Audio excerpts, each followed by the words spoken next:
Hello, good morning po mga kapudi. Ngayon ay i-update ko po kayo uli sa ginagawang bahay kubo. Ayan, ginagawa po yung bubong at i-update ko kayo kung sino na yung gumagawa. At mga kapudi, eto tayo uli sa bahay kubo. I-update ko kayo kung ano nababalita. Ay, nakakalaglag yung bayabas, oh. Meron pala dito. Ayun, dalawa. Ayun, ang lakas ng music doon sa kabila, oh. May gathering siguro doon.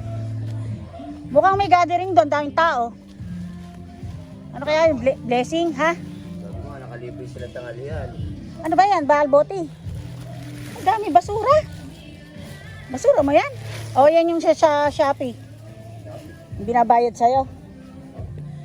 Binabayad po sa kanya, tapos susunugin niya lang doon. Ayun, sa bukid. Hanggang dito nila babakuran. Yan, ano, dito. Hindi pa si... ba't di pa nila sinasagad yung tambak? Makiusyoso muna tayo mga kapudi. Pag bumaha, mapipilitan na ibenta. Alin? Ito. Bakit mapipilitan ang ibenta? Sabi ko nga, Hindi babaha dito. Kung... sabi ko nga, may lupa ka nga, wala namang pera. May bahay naman kami. Tama lang ikaw, ibenta nyo na nga yan. Si may sabi? Sige. Maniwala sa inyo, hindi naman kanya yun. Hindi babahain to kasi kahit kung mataas yung lupa nila, hindi mataas yung lapag nila, no? Hindi naman kakatas dito yon dahil simentado. Meron silang kanal doon, eh. Nasako ba nila yung kanal? Doon naagos yung tubig noon sa kanal. O, yung doon naagos yung tubig nila. Maliban na lang kung ano, yung maglilik yung katas ng ano nila sa pader. Pero karaniwan sa ganun, binubutas kasi ng mga subdivision yun. Eh, yan naman na hindi, bukid na bukid, eh. Parang opening yata, ano? Meeting daw, meeting. Ayan, oh. Siguro mga agent yon. Ayan, nakimarites na tayo mga kapudi. Ang daming tao doon. Ayan. At update, hindi na po yung kausap ko nung unang video ko ang gumawa. Kasi po ayaw po niyang pumayag na lalagyan ng poste yung kubo. Sinanay ho kasi yun ang gusto. Yun ho pala usapan nila. Ang gusto naman nung unang kausap ni nanay, si Jomark yun yung pangalan nun, yung unang naka-video. Ay, ano sana, yung... Ano tawag doon, apay sa... Ginagawa sa kulungan ng aso, yung... Ano tawag doon? Yung bakal. Tubular. Ayun, yung tubular, ha? Tutrado. Tubular yan, no? Yun. Yung sana gusto ni Jomark, tubular, ipapatong lang doon. Ngayon, ito na si Apay. Ito yung kausap ni nanay na nung sa unang video ko ay siya yung kakausap kay Jomark ko ano gagawin. Ayaw ni Apay, gusto niya kontrata mo. Tapos, kung tapos kay Jomark, tapos na yung kontrata kay Jomark para bukod yung kanya. Oo. Yan, naka-vlog ako. Hi ka naman. Nasa Taiwan pa ba yung kapatid mo? Ano ba yan? Naka-vlog ako. I-upload ko sa YouTube. Yung kapatid mo nasa Taiwan pa, si Jo. Taiwan. Saan ba? Nasa Canada na, ganon. Parang Taiwan pa rin nga si Joel. Nung una kong Taiwan, eh. Oh, sila kuya, puro New Zealand naman yan. New Zealand naman. Sila kuya. Nasa New Zealand pa Julie, sila. sila pamilya nila lahat. Kaya pala hindi nila nakikita, ano? Kasi pamangkin ko na isang doktor sa isang nurse. Ayan. Kasi yan mo ang black sa tubular. Dalawang klase ka mo tubular. May galvanized, may kinakalawang, meron tayong stainless. Kung gusto nila pang matagalan, stainless tayo. Oo. Kailangan may pinapakita tayo ngayon. Oo nga. Kaya Presyo. sila na ang tumanggap. So ito yung ito yung nagawa ni Jomark nung una. Ito yung nagawa niya. Inayos ko pa yan. Oo nga, kasi parang iba itsura nun, eh. No? Inayos ko pa yan. Kasi pinunturahan na. Naglagay pa akong bahay. Mm, Inayos ko pa yan. maganda nga, maganda. Inayos ko pa yan. Tapos yung mga runner naroon doon. Ay, papakita ko sila. Ayan ay mga runner oh. Yung mahaba. Yung mahaba may pa ganon. May pa ganon. Ito yung ano niya. Ayun ba yung tubo? Papatungan? Yung tinayo kong tubo. Saan mo ilalagay yun? Hindi, yung runner ko ngayon, ang ibig sabihin, oh. Pare, eto yung tubo. Oh. Ayan, tubo, ayan. Ibig sabihin, yung runner ko naman, kakana naman rito, yan. Oh. Yan, ayan yan, oh. Ayan, yan ang yari niyan. paikot siya. Parang may bigang bahay. Oo nga, dapat pero ibig ko sabihin, yung tubo mo na yun, doon lang nakapatong yun. Alin? O, sinuksok nyo dito sa Binasag yung simento Oo, na sa may baka. oo, tama, At tama. di bumigay yun. Tama. Ikaw naman, oh. Oo, hindi, iniisip ko kasi kung ba't napunta ron Hindi eh. tayo gagawa ng nakapatong lang. Oo nga, tama. At parang tent lang yun. Oh. Ate ako rin pinutukan niya o di tinawag niya. Oo. Hindi ko sabihin kay nanay mo. Oh, tingnan mo, ang sabi ko sa kanya, yung sa gamit tayo di nakikita mo. Pag bumili kang gamit, alam mo magpapalebor ka, ganun na nagkikita ka na. Nakasama na doon, hindi kagaya nung Isa. Sa isa ko kasi, tumpukan lang kayo. oo, sa isa kasi ayaw niya pumayag ng poste, hindi ro kasama doon sa usapan. Hindi nga ubra, no? Yun nga ang taong hindi nag-i-estimate kung anong mga gagawin mo. Ikaw ba pag nag-order sa'yo ng pagkain ay, minudo usapan natin. Oo. Mag-usap tayo kung minudo, kung may gulay ka, para mapresyuhan natin lahat. Oo. Kaya nga, kung kumpleto sa hog, ano? Kasi ako, totoo lang, medyo pricey din ako magpresyo, pero kumpleto Ricardo. Nalaman ko nga na magaling ka magluto, ay sabi ko nga sa kanya Hindi naman magaling, mahilig Hindi, lang. pagka nga kinasal yung anak ko, Oo. sa'yo na nga lang ako order ng lechon Oo, oo nga. Napakasal kasi anak ko. Kailan? Sa San Ildefonso, ibig sabihin, buntis pa pagkapanganak na siguro. Mm, Tapos yung order ko, pati mga mga... puto meron din. Oo, meron. Yung mga minuto, kakanap. Meron, no? Sige. Puro order na lang din. Sige, tama. Para hindi na kayo mahirapan. Tapos, iaharap ko sa'yo yung anak ko, siyang Makipag-usap. kausap, hindi ako. Okay. Mag-down kayong dalawa, tapos ako. Sige. Ayan na. Mga sa tingin mo, mga... Kahit sa mga customer mo, Oh, yan, kita, bigyan mo ang contact number, ibibigay ko sa customer. okay. Eto ka ako, pag may event ka, at gusto mo na magluluto, lahat naka-prepare lahat. Eto, dito ka ako umorder. Mag-usap ka ako kayo. Bigay ko yung number. Okay. Ayan o. Mga ilang araw ba nyo gagawin yan? Alay, Yan.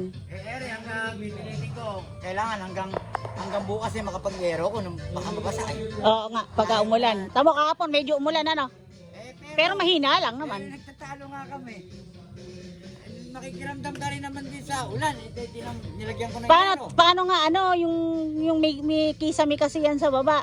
Ay, pagka kasi nag-init ulo ni nanay mo, dire-diretso, ayaw ko pakinggan Hindi malahi yun. Napayag ba naman ako maluto yan?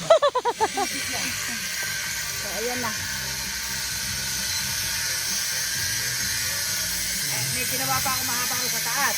Ako makita, oy, patay mo na. Hindi marinig. Wala man na siyang... Patay mo na, tara. Ay, wala siyang protection sa mata. Alam mo ba si Dennis? Di ba kailangan si Dennis? Natamaan ng grinder yung mata noon. Bibidyohan lang niya. Ayan, para ma-update ko kayo sa loob. Oh, di ba? Para may ukay-ukay si Kuya diyan. Ito pininturahan ni Kuya. May papag na rin si Kuya pala dito. Saan ba? Halika, tuturo ka, halika. Baka lumusot. Ito. Gapok na.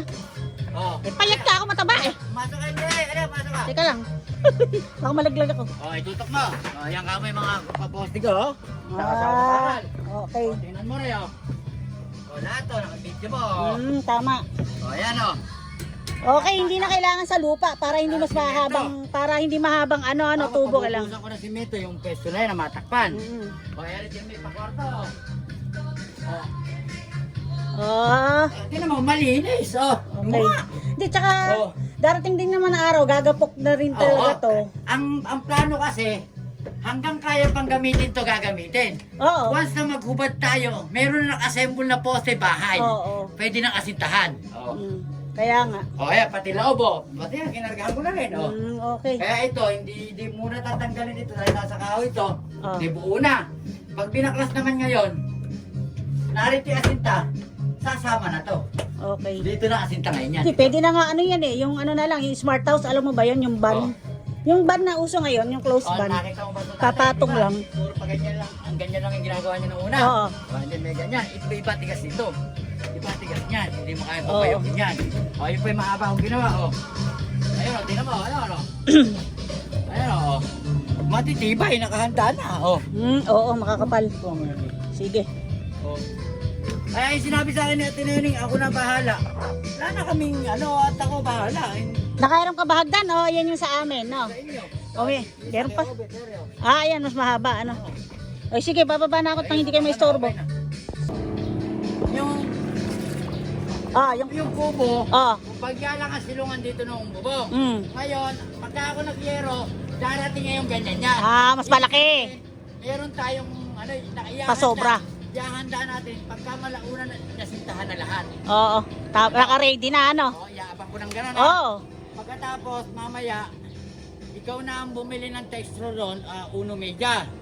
Kailangan ko na yun, Kailangan ko na yun. Para Ilang piraso? makapaghirpahan na ako. Bumili ka ng 400 pieces. 400 pieces. Oo. Eh, sa isang box ba, ilan ang laman? Ay, halagang 500. 500 piraso. Hindi, basta 500 pesos, ganun. 500. 500 piso. Sige. O, sige, sige, sige. Pagka, tapos, yun, saka dalawang silat, clear, ala na. Sealant. Oo. Gano'ng kalaki yung sealant? Clear. Basta silat, Yan yung tube na pinipindot. Nasa pang-aquarium. Clear sasabihin ko? Clear. Linaw lang siya. Okay, sige, sige. Okay na. Okay. Okay na. Sige, salamat. Usap natin. Oo. Sino kasi nanay mo, hindi. Mamaya, ako sabihin ko. So, yun, dito. Oh, naglilit yung tapon. Makalawa, may pa-order kami. Ayan, nung makalawa po pala, may order po sa akin si Joanne ng The Dubai Shop. Ayan, paki-check nyo po sana yung kanyang link sa Shopee. Napakaraming mga imported na pabango.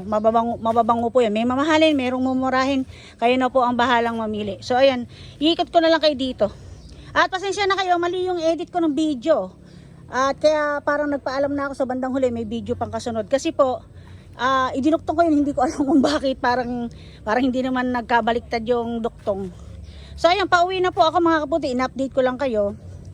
At hindi na nga po ang gumawa ay yung una si Jomart. Kasi ang gusto mangyari ni Jomart, ipapatong lang niya yung bubong na yon na gagawin sa kawayan. Hindi ho talaga ubrat. Napakabibigat po ng mga bakal. Bibigay po yung kawayan, lalo na akong gapok. Sayang yung saging, liliit. So, inuwi na po ako. At in-update ko lang po kayo. So, ayan, pauwi na ako mga kapudi. Ayan, nandito na ako, malapit na naman sa gate. At ayan, maraming salamat. In-update ko lang po kayo. At ayan, i-check natin yung papaya. So, ayun pa siya, oh. Ayan, oh, mahinubi na. Natanong pa ni nanay kay kuya, dalawa lang pala, may dilaw-dilaw, parang may hinog na siya, ayun, oh. Siguro gusto nila tanggalin yung talagang totally may hinog na siya bago kuhanin. Kaya lang yung iba kasi pag nasobrahan sa hinog, bumabaksak. So ayan, uwi na tayo mga kapudi. Tara na, sayang maliit pa kayo. Ayan, naniniwala po ba kayo na kaya daw pumapait ang patola pag may kagat ng kutakte? Pag may butas siya, mapait daw po yun. Yun ang palatandaan nila kung mapait yung patola pag iniluto. So ayun, uwi na po ako. At hindi ko alam kung ba't may bubong pa dito. So ayan, magubat na po dito. Ayan. Sa luwang din naman ho kasi. Talagang napakahirap naman din kasi miyat damuhan. Sa totoo lang. Tapos yung tag dito nag-iisa lang din naman si kuya. Pwede ho siguro ibabayad na naman. Kaya lang mahal. Tas tutubo rin naman. Tapos kung naman pamatay ng damo ang i-spray, sayang naman po yung ibang mga mamamatay na tatamaan gaya ng mga talong na umuusbong. Ngayon, ito meron na naman ditong alagaw. Yan, madali. Yan, ginagamit niya sa paksiw or sa nilagat. Yung nilagat, adobo yun na mayroong luya sa isda yun. Sa isda ginagamit. Tapos mayroong alagaw. Yan. So, ayan mga kabudi. Alis na po ako. At salamat po sa panonood.